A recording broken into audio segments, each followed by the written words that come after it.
introductorios.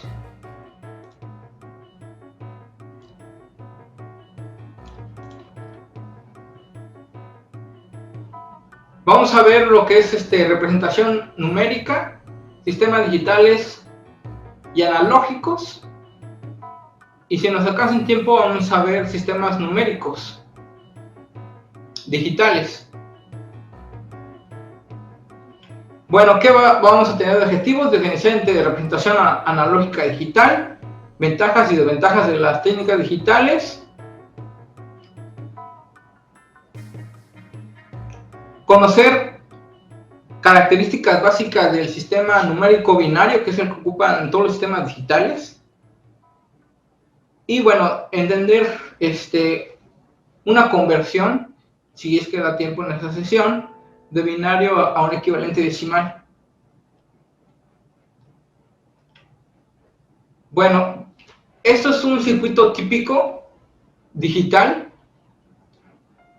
Al final del curso espero que podamos leer este tipo de circuitos. A ustedes ya no les va a tocar armar, yo creo que este año por razones obvias. Sin embargo, vamos a llevar todo de manera virtual, por lo que les voy a pedir que reinstalen o instalen Proteus otra vez y vamos a trabajar sobre simulador. La versión, si se puede, la versión 8.5, si no una versión de 8.1 para arriba.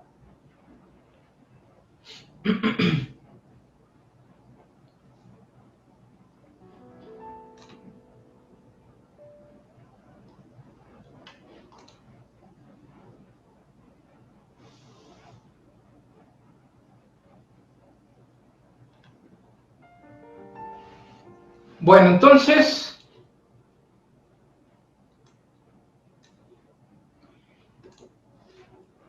el término digital se convierte en un vocabulario, o está dentro de un vocabulario común dentro de aparatos desde computadoras, robots, ciencia médica, telecomunicaciones, entretenimiento.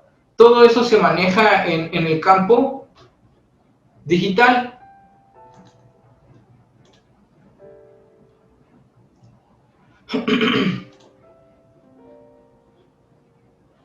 Bueno, básicamente existen dos maneras de representar un valor numérico, de una manera analógica y una manera digital.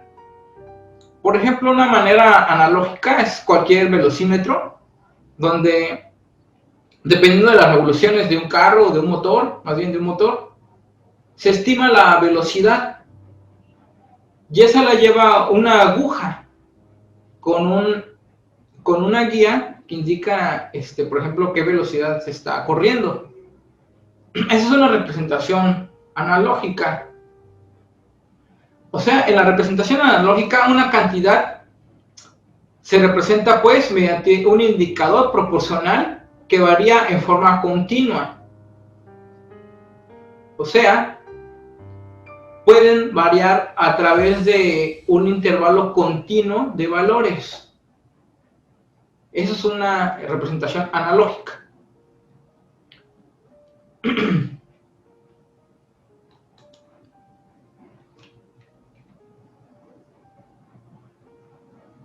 Mientras que en una representación digital, las cantidades se representan mediante indicadores que no son continuos, sino que se indican mediante valores llamados dígitos. Por ejemplo, aquí tenemos una combinación de una parte o de un medidor analógico en este velocímetro. Tiene su parte analógica y su parte digital con estos símbolos llamados dígitos. Otro ejemplo podría ser cualquier reloj digital que tiene despertador, comúnmente iluminados los dígitos con LEDs y ya obtienen la representación digital.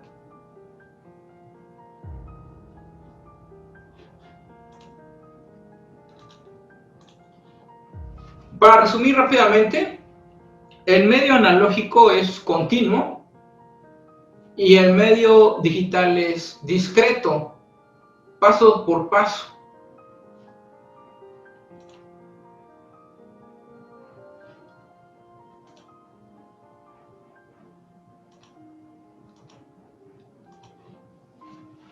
Bueno, ¿qué es esto? Si lo vemos en unas representaciones gráficas, esto sería una señal analógica. Por ejemplo, si analizamos la voz de forma analógica, obtendríamos una representación similar a esta. Nuestra voz puede tener varias modulaciones, varias amplitudes. Puede ser una voz grave, entonces la longitud de onda se extiende, o una voz aguda donde la longitud de onda es más angosta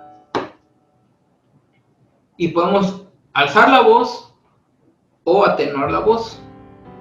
Sin embargo, si lo vemos durante un intervalo en el tiempo, no va a tener mi voz ningún corte, va a ser continuo a lo largo de una medición. Sin embargo, en la señal digital son por pasos.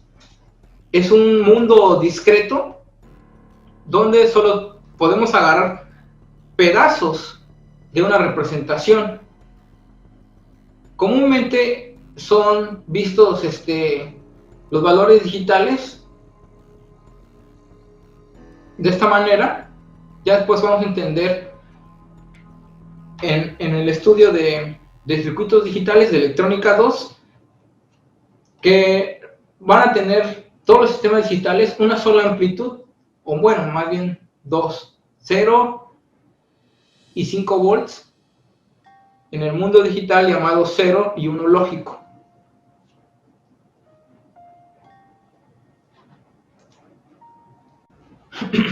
Esto creo que viene en el documento que subí sobre esta clase. Entonces es cuestión de que lo contesten. Bueno, entonces, regresando a un sistema digital, en un sistema digital las cantidades solo pueden tener valores discretos. Como les comentaba, los sistemas digitales más comunes, cotidianos, son, por ejemplo, los relojes inteligentes, las calculadoras, su propia computadora, que normalmente son dispositivos electrónicos, pero también pueden ser mecánicos, magnéticos.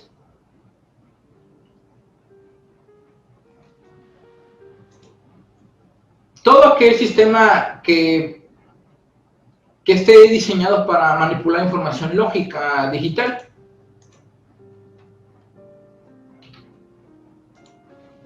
Ahora, en un sistema analógico, por el contrario, las cantidades pueden variar sobre un intervalo continuo de valores. Por ejemplo, un sistema de grabación o un reproductor de música de estos discos de vinil, que son los discos de acetato, son sistemas analógicos. Varían en un intervalo continuo. O una contraparte, un reloj analógico, los que tienen las manecillas, los famosos relojes suizos de precisión, adentro traen engranajes.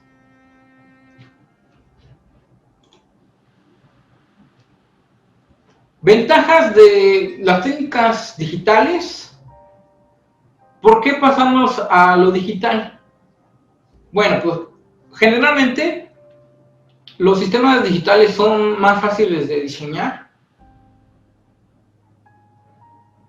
facilitando las técnicas de almacenamiento masivo como los discos duros.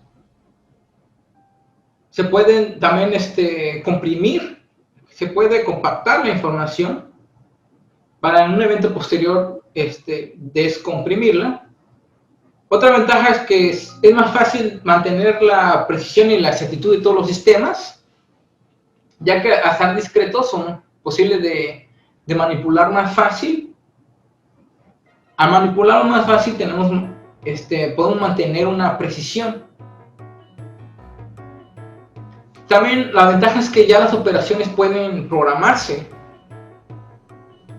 Otra ventaja, los circuitos digitales son más resistentes al ruido. Si ponen un disco de vinil, de acetato, normalmente la aguja capta el ruido. Entonces, lo que están escuchando también a veces es un ruido blanco muy pequeño. Y no así, por ejemplo, en una reproducción de algún disco en MP3 o en algún otro formato.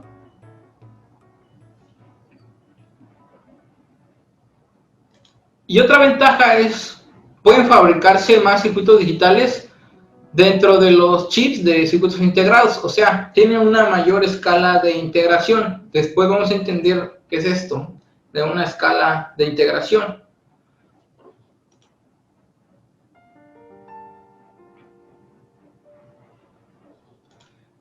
Sin embargo, el mundo digital es una aproximación de lo que es la parte analógica, y realmente pues el mundo real es analógico. Entonces siempre va a haber pérdidas en discretizar. En el momento de que solo es paso a paso, hay una pérdida de información. También el procesamiento de las señales digitales lleva tiempo. Hay un retraso en el tiempo debido a que hay que indicarle un pensamiento. Una operación digital es un pensamiento, un proceso, va a generar retrasos. Bueno, y ya para terminar, para aprovechar las técnicas digitales, se deben seguir 4 pasos, que sería convertir una variable física en una señal eléctrica. Primero, obviamente, tener una variable física, pasarla a una señal eléctrica analógica. Otro paso es convertir la señal eléctrica a su forma digital. Un tercer paso sería procesar la información digital. Y el último, convertir las salidas digitales, las procesadas, nuevamente en su forma analógica. Un ejemplo es un diagrama de bloques de un sistema digital de precisión para controlar temperatura.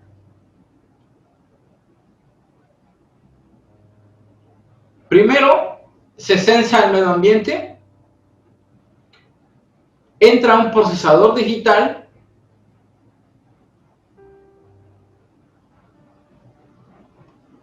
después aquí hay una conversión, hay un procesamiento, después una conversión digital a analógica, por ejemplo un regulador de temperatura. Por acá hay un sensor que vuelve a convertir esa señal analógica a digital para volver a hacer un procesamiento, y así está en un ciclo infinito. Esto, por ejemplo, es como funcionan los aires acondicionados. Para mantenerlos en una ventana, en un rango de temperatura, cuando ustedes lo ajustan, está haciendo ese procesamiento adentro del aire acondicionado. Está midiendo la temperatura ambiente, la convierte esa temperatura física a una señal eléctrica, primero analógica, después se pasa a su parte digital para tener un procesamiento de si mandar aire frío o no, por ejemplo, pensar que va a ser el aire acondicionado, y otra vez sacar una señal de digital analógica para estar censando si está correcta la ventana de temperatura que los quiere dejar en un espacio. Entonces hay que entender esos conceptos, cómo es el proceso de un sistema digital real. Y bueno, vamos a empezar a ver lo que son también los sistemas numéricos, en este caso Los más comunes son decimal, binario, octal y hexadecimal. Por ejemplo, el sistema decimal pues está compuesto de 10 números o símbolos. Estos 10 símbolos, pues como bien saben, es del 0 al 9. Y pues al utilizar estos símbolos como dígitos de un número, podemos expresar cualquier cantidad, ¿no? El sistema decimal, pues, se conoce también como sistema base 10, ya que tiene 10 dígitos y ha evolucionado en forma hasta... Bueno, uno de los orígenes de por qué el sistema digital es porque la palabra se deriva de dedo, por eso, y tenemos 10 dígitos, ¿no? Bueno, en este caso, pues 10 símbolos. Hay que notar que, como cualquier sistema, los sistemas numéricos son sistemas posicionales. O sea, cada valor de un dígito depende de su posición. Por ejemplo, el número de mayor peso en el sistema decimal se le conoce como el dígito más significativo, mientras que el número de menor peso se le conoce como el dígito menos significativo.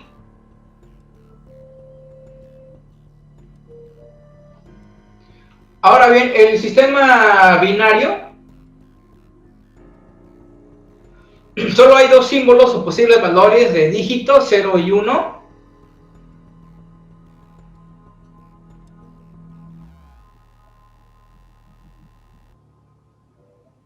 Donde, de igual manera, es un sistema posicional.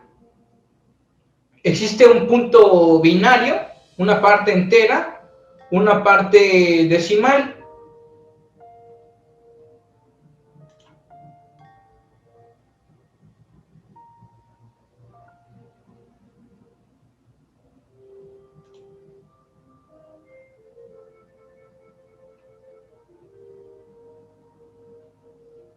Ahora bien, el término dígito binario se abrevia con el término bit. El bit más significativo es abreviado como MCB. Es el bit más a la izquierda, de mayor peso en la notación que vamos a llevar. El bit menos significativo, LSB, es el bit más a la derecha, de menor peso.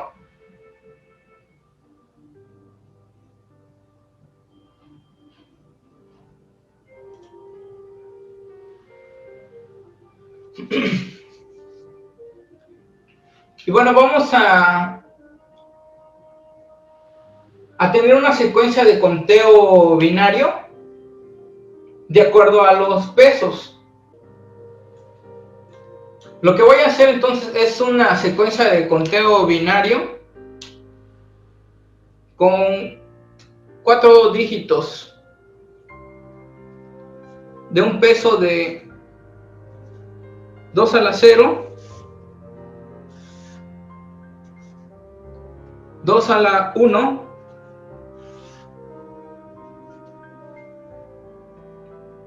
2 al cuadrado y el último o de mayor peso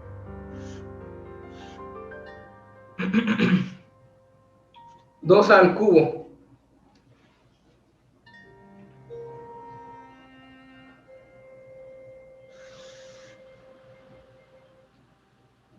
Si voy rellenando mi tabla,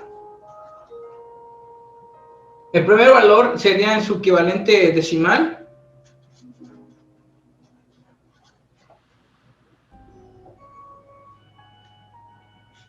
Puede ser 0. El siguiente valor, voy a empezar a rellenar de derecha a izquierda. En decimal esto sería el 1. Y así puedo irme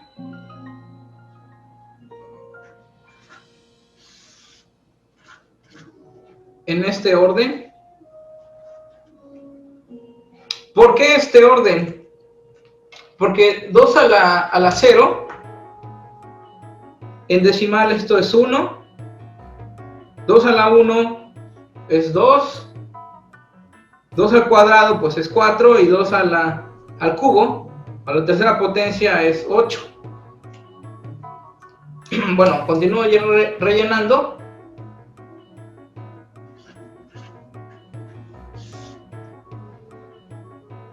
Eso sería 3.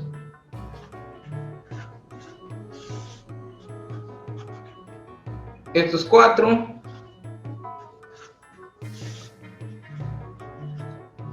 5.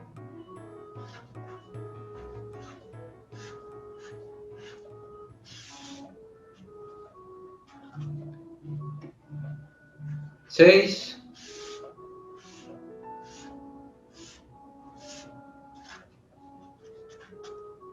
7.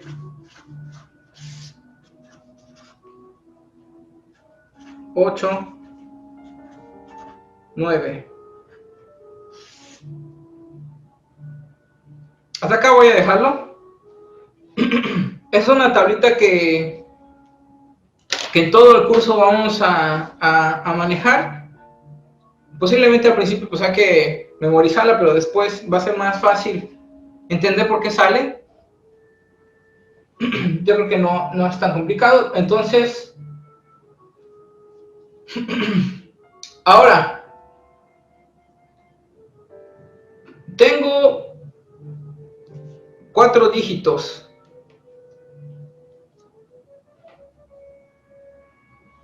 Cuatro dígitos binarios.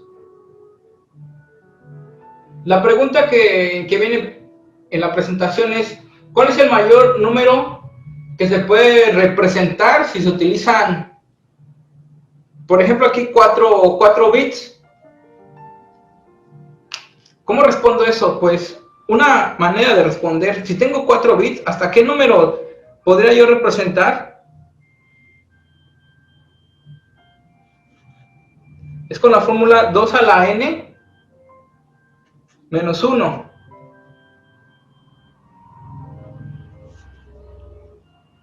Donde n es el número de bits. Si yo tengo 4 posibles bits, entonces sería 2 a la 4 menos 1. 2 a la 4 es 16, menos 1 sería 15. Entonces, si tengo 4 dígitos binarios, 4 bits, solo podría representar hasta 15 números. Aquí todavía me hace falta algunas expresiones, pero no lo puedo reflejar en el sistema decimal, porque solo tenemos hasta el 9. Tendría que hacer ya la combinación de dígitos decimales, el 1 y el 0, para continuar. También se utiliza otro sistema numérico que es el hexadecimal, pero eso lo voy a tocar un poco más adelante, para representar dígitos después de 9.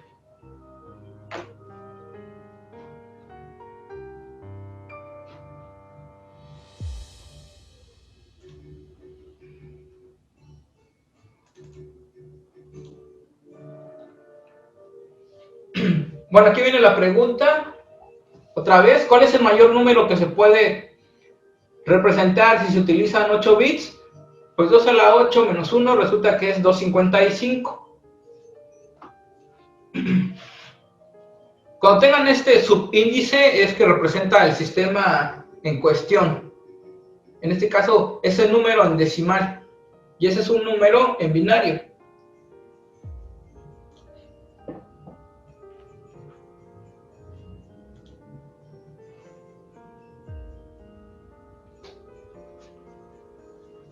Representación de cantidades binarias.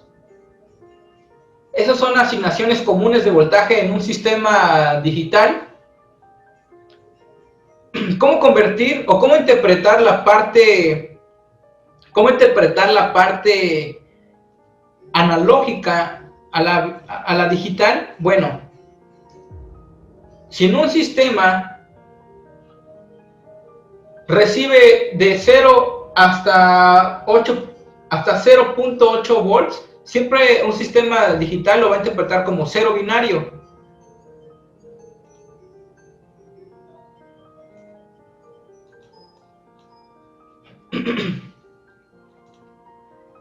Y si un sistema digital recibe de 2 hasta 5 volts, lo va a interpretar como 1 binario o 1 lógico también. Aquí hay un problema de incertidumbre. Si no se ajusta bien un circuito y el sistema digital esté captando valores entre 0.8 hasta 2 volts, va a haber un rango de incertidumbre. Se le conoce como voltajes inválidos, porque los sistemas normalmente no van a saber si están recibiendo un 0 o un 1. Entonces, va a interpretar de una manera al azar un 0 o un 1. No es que no interprete nada, sí va a interpretar un valor, pero seguramente si nosotros queremos mandar un 1 lógico, un 1 binario, y no tenemos bien ajustado nuestro sistema, tal vez exista un error, exista un fallo, y se interprete y el sistema lo interprete como un 0 en vez de que nosotros queramos mandar un 1. Entonces, esto es importante, mantener constantes los voltajes.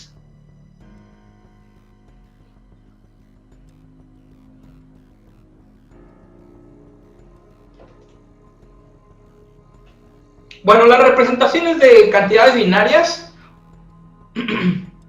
se hacen de esta manera. Este es un diagrama común de sincronización de una señal digital.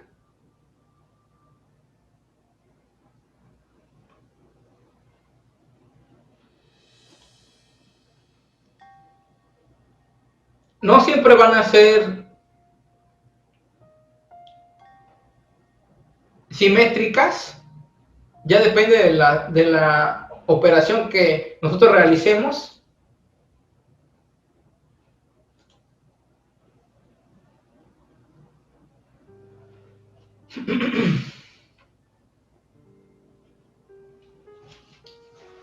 Bueno, les comento, existen varias tecnologías de fabricación de circuitos integrados. Las más comunes son CMOS y TTL. Aquí se me fue una presentación.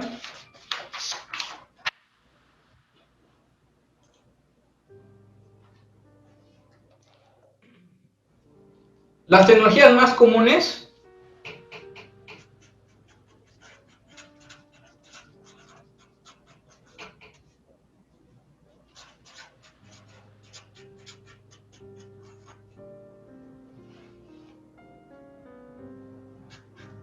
es TTL de transistor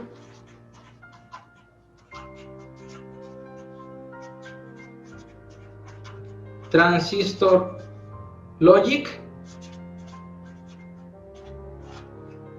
o lógica de transistor. Esto utiliza el transistor bipolar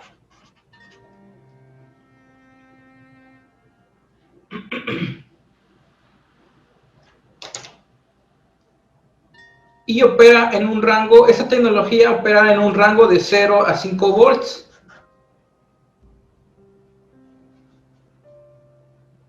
Convertido a un lenguaje binario, pues esto es 0 lógico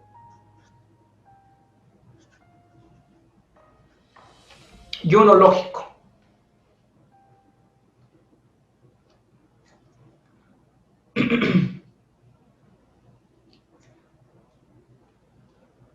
Nosotros nos vamos a centrar en esta tecnología, pero existe otra en los circuitos digitales integrados. En los integrados existe otra, que es la tecnología CMOS. Y es una tecnología de semiconductores.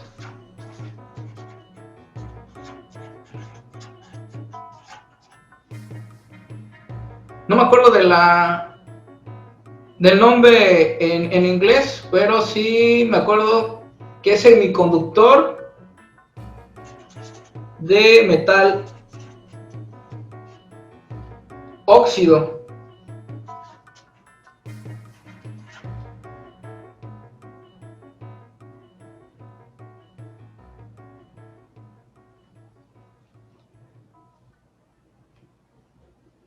Complementary metal oxide semiconductor, entonces aquí es complementario.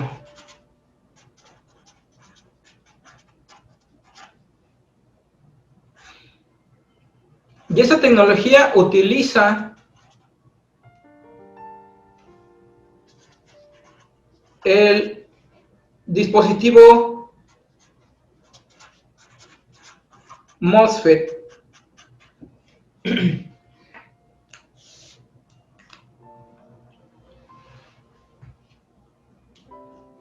Es una técnica digital para construir también sistemas digitales a baja escala de integración, permite mayor baja escala de integración. Normalmente ese tipo de tecnología se encuentra también en muchos aparatos. La desventaja de esta tecnología es que es muy sensible a campos electromagnéticos. Entonces, si ustedes hacen alguna reparación o se les ocurre abrir sin ninguna aislación su computadora y empiezan a tocar los integrados, algunos se van a quemar o se van a borrar porque tienen esa tecnología.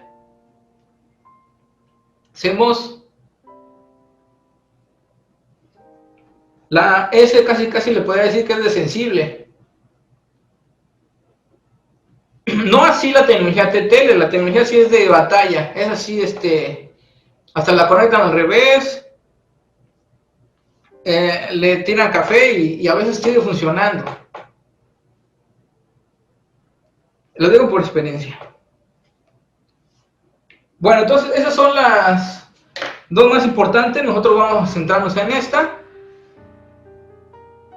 Pero hay que entender y llevarnos la idea de que normalmente un sistema electrónico digital tiene las combinaciones de las dos. Por eso es que cuando necesitan hacer alguna reparación o abrir por algún motivo su gabinete, traten de descargarse, ya sea tocando una barra de metal que esté directamente al piso, algo de metal al piso, para que ustedes se descarguen y no tengan esa electroestática.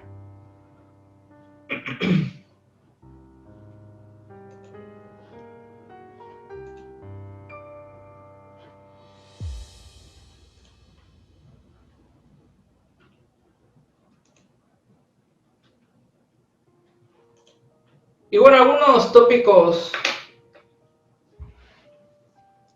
rápidamente que vamos a estar hablando a lo largo de este curso. ¿Qué es la transmisión en paralelo y en serie? Bueno, pues una transmisión en paralelo es cuando tenemos un bus de algún dispositivo, por ejemplo, una impresora de las antiguas, tenían un cable paralelo conectado a una computadora por su puerto paralelo. Ya actualmente casi no están estos puertos en las computadoras, al menos que sean servidores, donde si era un puerto paralelo, todos los bits se transmitían al mismo tiempo, ya que cada una de las líneas, cada uno de los bits tenía un puerto dedicado, un pin dedicado. Y la lectura era inmediata del dato. Por ejemplo, aquí tenemos se está mandando una letra H y una letra I en un código ASCII, pero se hace la lectura inmediata de la letra, de los dígitos que componen a una letra, en un formato normalmente el ASCII. Y en la transmisión en serie, lo que se hace es precisamente de forma serial mandar lo que corresponde a cada letra en un orden. Si se dan cuenta, es la misma representación de cadena de bits de la letra H y de la letra I que aquí, pero estos van de una manera secuencial y no así. Aquí viene con pines dedicados y aquí solo es un solo cable, pero van en forma secuencial.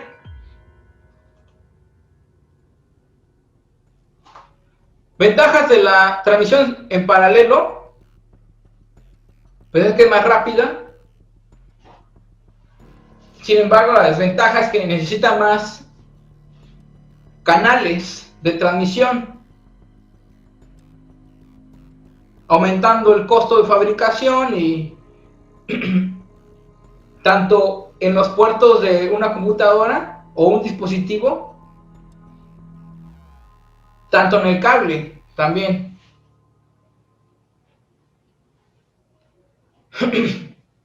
Y en la transmisión en serie, la ventaja es que se reducen costos,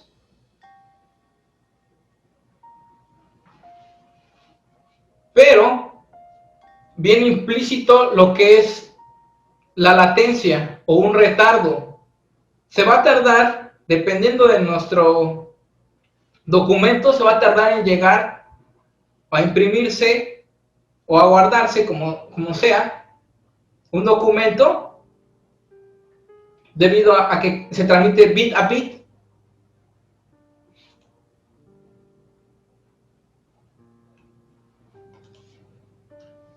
Otro tópico que hay que tocar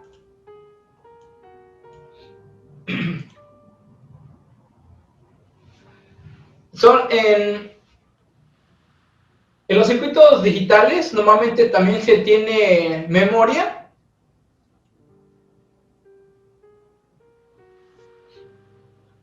Y sobre todo vamos a identificar al final del curso dos cosas: un sistema combinacional o que no tenga memoria, y esto es, al momento de tener una entrada, ya tenemos una salida. Y los sistemas secuenciales, que también es otro tipo de sistemas digitales, estos secuenciales van a tener un elemento de memoria, o sea, van a tener la posibilidad de recordar un estado anterior.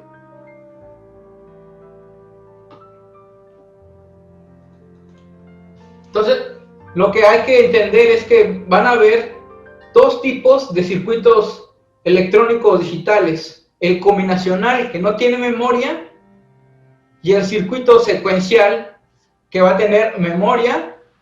Y esos son principalmente los temas de este curso. Preguntas de ordinario.